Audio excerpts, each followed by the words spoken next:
What up, guys? What up, guys? What's up, everybody? Summer guy. Yeah, before going faster, allow me to reintroduce myself again. I go by the name of MALATHION, and I'm from Senegal, West Africa, Rio City, my town. Yeah, they call my pap J, Ibrahim Mandao, Mustafa Mane from Belgium. That good, my little brother, my young brother from Belgium, my community manager. I got you, bro. Mustafa Mane, di ko may Aliou Ndao sàcc sama xaalis YouTube dem di waa France, shout out to you boy. Di ko may Modou Modou yow li ngay dund kii na mais bientôt ça va passer quoi, tu vois. Bon sama gars yi tey li may wax tey je vais parler d'un sujet boo xam ni bon fait du pas fait divers mais réalité africaine la quoi, tu vois. mooy yi may wax mooy gars yi xam tey ji peut-être dañuy toog duñu bëgg di job quoi, you know what I'm saying, bëgguñu liggéey quoi. Seen job la quémander quoi, ñaan rek. Quémander est devenu une profession dans ce pays, tu vois. Parce que tey ji dañuy gis xam ne day xëy every day muy make sacrifice parce que xaalis saxul ci garab yi te fii koo ñee ñëwul boppam te gars yëpp am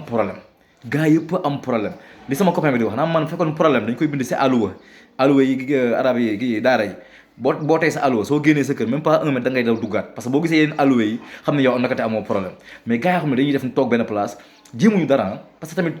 job amul d'accord, job amul mais daa am job yoo xam ne gars yi dañ ko jombale seen bopp te moo gën a moo gën a baax ñaan parce que ñaan dafa metti ñaan 10 na te bu ñu la gàntoo nga rus, tu vois. parce que tey jii mais jël sa ñaari thermos nga café Touba di jaay mais job la, fëgg jaay bal job la, dem Colobane Sandaga rangu job la. góor nga am nga doole mais dama maçon ñu jël manœuvre bu fekkee doo maçon de qualité sax mais nga nekk manœuvre journée 2000 baax na job la mais doo def dara da ngay toog nelaw ba 1 heure isant fi yeewu xool fu caayan am wala ku liggéeyal ngeen toog foofu wax sa waxi lamb bu heure bu la neex wax sa waxi kii bu lu neex, tu vois. di jëw di dóor fait divers yi jarul sax gars yi jënd journal L'Obs isant fi parce que yow fait divers yëpp yow la ko yow mën nga leen ko jox parce que boo joobul tu di toog lépp ngay am, jigéen ñi xuloo yaa koy am di lijjanti gàlla yi, tu vois. mel ni coronavirus fu ne nga dugg fa loolu baaxul, góor lay liggéey mais yor sa portable isant fi à partir de 29 nga commencé ay boy nice quoi dama yónnee 2000 dama am xew fii doo may 5000 nii di fi ni ñaan te man la ñaan maye gars yi mënuñ ci dëkk isant fi maye gars yi mënuñ ci dëkk gars yi mënuñ na may benn yoon ñaari yoon bu yàggee dañ lay daw de bu yàggee boo toogee fa naan waaye saa booy kañ moytu booy saa wala koo wasa du bëgg a toog ak yow parce que da nga koy jam parce que Sénégal gars yi dañu nekk ay douanier te dañuy nekk ay inspecteur des douanes wala inspecteur des impôts te jaaruñu ENA ñoo dàq ñaan comme ay doo daan toog nii léegi gars yi léegi mujj di daw parce que niñ bëgg a toog ay mais ñaan gi la ñuy daw comme que jigéen ay nekk góor sax ñaan gi bëri ku góor ki daw bàyyi ay sentiment am wala góor comme yow, tu vois. gars yi bëgg nañ ko mais tamit fii la case de Birama brûle de partout ville ku nekk sa problème doy na la léeg-léeg nit bu lay may day xañ frère am wala mu xañ sœur am wala mu xañ yaayam pour jox la mais boo ko bëggee def nag kii comment dirais-je journalier fixe pointage mais waaj naa ne saa yi basta nag amul loo def bu la ko waxul tamit da lay daw comme gars yi ni ñuy maytoo sëqatu corona bi, tu vois. non gars yi les temps sont durs tey fépp la méttee yombewul ci kenn, tu vois. ki nga naan dafa am xaalis dafa ne lii day bu jëlee ay connexion wifi 50 000 c'est bon ay 50 000 otoom 15 bu ciy dem, tu vois. yaayam papam jabaram ak ay doom ay cousin bi ko loolu bu ko yenoo bëgg la yenwaale day métti bu gis ne waa ji am na oto wala il est jeune mi ngi job non fii ñëpp am problème mais la seule différence mais c'est comment gérer les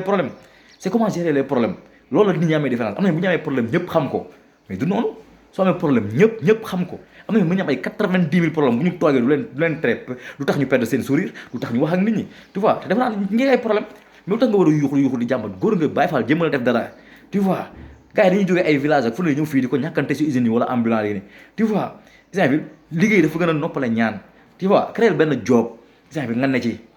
ku fi ne ren ba déwén yàlla fekk la ci ay Bokar Samba Dièye ils sont pas de rien du tout ay Bougane Gueye Dany ils sont pas de rien du tout Youssou Ndour way kasak la déparé, tu vois. way kasak la déparé isant fi Balla Gaye ay mbapat isant fi foo ne gëm ci da ngay nii ñaata ñëwar grossiste ay ambulance la ñu woon isant fi mais ñaan dafa métti jeewu sance yow di pasa yi ñi ngay ñaan yaa leen gën a nekk à l'aise parce que boo jëlee fu nekk 10 000 fii 5 000 tuuti peut être ak 70 000 sans effort crédit 500 nga def wala ay rappellement nga lancé waa ji moom bu fayee ko jënd ay lii nii argent de poche des 15 000 nga yaa koy mujj sa ëppale ci kër gi yaa koy mujj neex la ci lépp donc sama gars yi xasuma kenn defuma kenn dara yàlla mooy maye mais tamit góor nga xam ne góor nga quoi hustling hard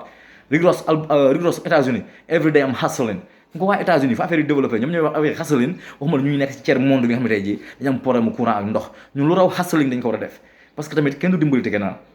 bopp sa bopp bi compteur woyofal génnee nga war a xam ni ku nekk da ngay diisal sa morom kër goo dugg ay compteur woyofal nga fay gis bu ñëkkoon benn compteur la mais léegi compteur woyofal maanaam ku nekk da nga gàddu sa bopp parce que ku nekk da ngay diisal sa morom, tu vois. donc sama gars yi bàyyi ci xel bu baax quoi góor day xasala di jaay di def lépp yàlla gëmul nelawul te fu ne lay mayee nit